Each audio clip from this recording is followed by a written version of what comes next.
Before you guys get to see this, I wanted to take you on a journey back to 2020, the beginning of the pandemic, and tell you a story of how I made a rash decision to do an Ironman and how it changed the way I go about my life. My name is Kellen, and I'm starting this channel to document my training with the goal of completing an Ironman by 2021. We all know 2020 was tough. The pandemic had just started, and we were all sitting in our houses in quarantine, doing school from home and working from home. For me, I had just finished my bachelor's and I was starting my master's, so it kind of felt like a big level up in my life. Unfortunately, it didn't really live up to these expectations. The days were just melting into one, and life was just starting to get depressing. With COVID and a little health scare, I rationalized that I may never get the chance to do an Ironman if I wait, so I started training right away. Of course, I told my parents right away when I had this thought, and so I had to follow through with it or else I'd look like I'm all talk. Let me tell you, training for an Ironman has been one of the most humbling but also empowering experiences I've ever had. The day that I started training, I went for a run and struggled to make it 2 kilometers. The more I trained, the more the reality of the Ironman distances started to hit home. Some days I really didn't want to train, but the greater goal really pushed me to just go through with it. On the other hand, after being scared by the long distances, you eventually manage to achieve those distances through hard work, discipline, and determination. Today, we're going to go for a 4,500 meter swim. Am I ready? No. But am I excited? Yes. This whole experience has taught me that if I really set my mind to an extremely difficult goal, I will be able to achieve it.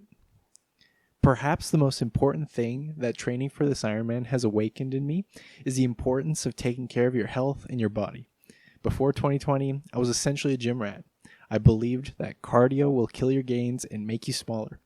So you can imagine the starting point I had for this Ironman with no cardio experience. After beginning to get serious with cycling and running, something just clicked. I had more energy in the day to do the things that I wanted to do, and any task seemed possible. Say I'm on vacation and there's a mountain I want to run to the top of. No problem. Hey man, want to do a 200-kilometer ride this weekend? Yeah, sure. On the nutrition side of things, I started caring about what I put inside of my body, and it made a world of a difference. 2 weeks after I went vegan, my perceived effort and heart rate for the paces I was running before dropped significantly. And so here we are. It's September 2021, and the 2 Ironman races that I had signed up for had both been canceled. How was I going to achieve my goal with no races? Well, I decided to do a solo Ironman in my town. What you should know is that Calgary is really cold, and that day it was 12 degrees Celsius and raining in the morning. I got in the water around 6 a.m., and what can I tell you? The swim was difficult. It was difficult because I hadn't trained for cold water swimming. One weird quirk about your body is that its reaction to dunking your face in cold water is to inhale, and so for most of the swim I had to keep my head up. The swim ended up taking me 2 hours, which is around 30 minutes longer than I was planning, and so I was pretty disappointed with this. When I got out of the water, I was uncontrollably shivering, and so I took 30 minutes to warm up in the car and drink some Gatorade. Okay, so I just finished the swim, and looks like I chose a really amazing day to do an Ironman, because it's like, I don't know, 10 degrees Celsius, and raining, and I just got out of the swim and I cannot stop shivering.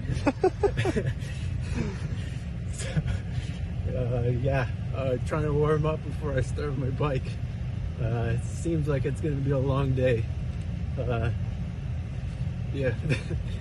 When I got on the bike, I had excruciating cramps for about the first hour, which I'm thinking were due to me chugging a bottle of Gatorade after the swim, but who knows. Anyways, after that, the bike ride was smooth sailing. Although the bike is the longest portion of the Ironman at 180 kilometers, it was the discipline that I was the most prepared for, and so that made it the easiest. The countless hours on a trainer in the basement with no fans finally paid off.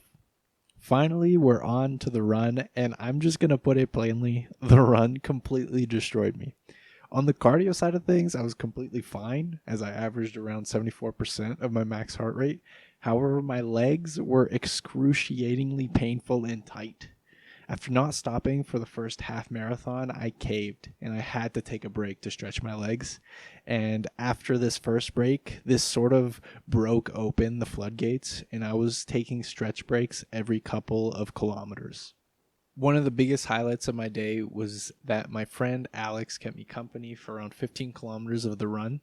He definitely made it easier to keep going and not stop, and I just really appreciate him coming out to help me out. Now, getting on to the tail end of the run, it had around 200 meters of elevation gain, which, thinking back, was an absolutely horrible decision. Regardless, I finished in 16 hours and 23 minutes race time. Was I initially disappointed with this time? Yeah, I'm going to be honest, I was. I had around 14 hours in mind, based on the numbers that I was hitting in training. But you know what? I'm so glad that I had to go through the struggles of cold water, hypothermia, the cramps, the destroyed legs on the run, because I pushed through this adversity and proved to myself that I can do it. One of the biggest reasons for me trying to accomplish this goal in the first place was to prove to myself that I could do it. And so all the variables that made it harder than I expected actually enriched the experience.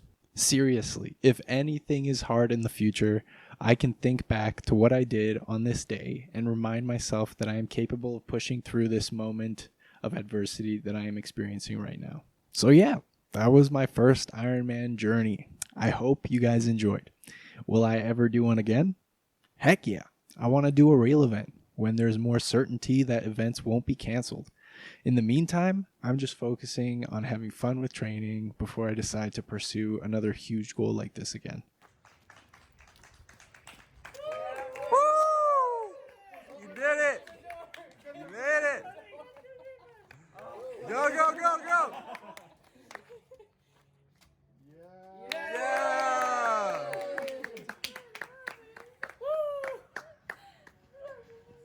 Before I end this video, I wanted to just quickly shout out and thank my brother for following me all day to refill my Gatorade and take footage for me. I also wanted to thank my family, my girlfriend, and my friends who were all there for me when I finished. I appreciate you guys so much. And yeah, see you guys later.